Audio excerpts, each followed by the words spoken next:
Session 4 is where things start to get a little bit more personal, because we start looking in particular at the foods that we eat in today's modern society. You know, after having a good idea of how the metabolic system breaks down and how the medications work to correct these issues, understanding what our food is made of is key here. And when people start to understand that, the penny drops. They go, now I understand. Now I understand why I can't lose weight. Now I understand why I have high blood sugar levels. Now I understand why I have a variety of other lifestyle diseases. We're looking forward to session 4 as it really starts to allow people to think about the choices that they're making.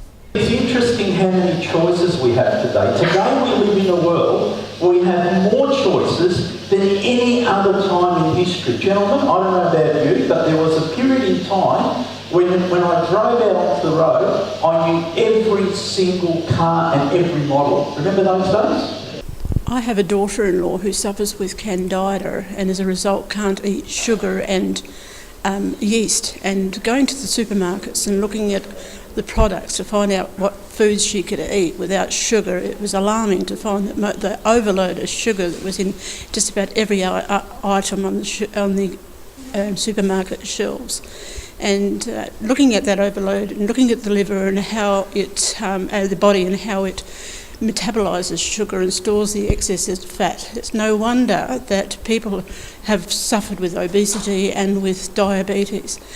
I think people who have eaten these processed foods, they consume more of the processed sugars than what other people do. I think a short walk down the supermarket aisles will show that there's heaps of sugar in all the products that we didn't even realise there were, particularly things that we thought were healthy. Being part of a much younger generation where something that's become known as being a foodie has become so common, it's really hard because not knowing what's in the food, it's damaging us more, but everyone's so willing to go out there and search it out, and it's almost become a hobby, just eating food, and we've just become a pawn in the food industry's chess game where they're just manipulating us to move how they want us to move, and we don't have any control and don't even have the full knowledge of knowing what's in our food. I have an uncle who's about 160 kilos. He drinks Diet Cokes and all the diet foods and the light foods because he believes they're healthy and that's what he should have. And I've tried to tell him they're not, and he doesn't believe me. And he will die of type 2 diabetes because he gets numbness in the feet and ulcers and everything. And it's just that I cannot get it through to him that these companies, they're all lies. They're all lies about what's in their foods, and he's just living on diet food and getting fatter.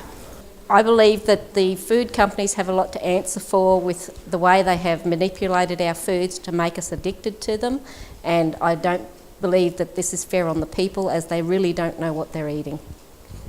The foods that we're eating from the supermarket are very destructive to our health, and the deceptive food labelling, I've been very aware of it for quite some time, and this just what I've been hearing tonight has just added fuel to that fire, and I'm absolutely disgusted with what it's doing to us, what it's done to me, because I want to live healthily and it's a struggle.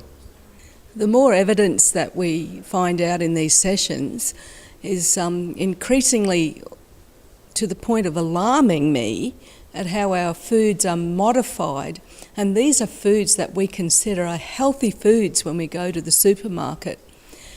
And the evidence is showing that we have these increasing lifestyle diseases and illnesses, and people are dying because of the way our foods are modified, and that is extremely concerning.